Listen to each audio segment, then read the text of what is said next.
સુરતના ઓલપાડ અને માંગરોળ તાલુકામાંથી પસાર થતી કીમ નદીના પૂરના પાણી ઓસરતા જ લોકો અને વેપારીઓની મુશ્કેલી અનેક ગણી વધી ગઈ છે।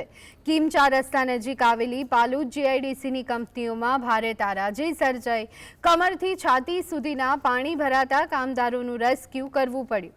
પાણી ઓસર્યા બાદ કંપનીઓમાં રહેલી કિંમતી મશીનરીઓ પાણીમાં ડૂબી જવાના કારણે બગડી ગઈ છે અને હજુ સુધી શરૂ થઈ નથી। જીવનભરની મૂડી પૂરના પાણીમાં સ્વાહા થતા કંપની સંચાલકોની હાલત દયનીય બની છે। આર્થિક સંકટમાં મુકાયેલા સંચાલકોએ સરકાર દ્વારા તાત્કાલિક ધોરણે વીમા કંપનીઓને કડક સૂચના આપી ઝડપથી અને પૂરતું વળતર આપવામાં આવે તેવી માંગ ઉગ્ર બની છે। ધીમે ધીમે ખાતામાં પણ પાણી આવી ગયું છે।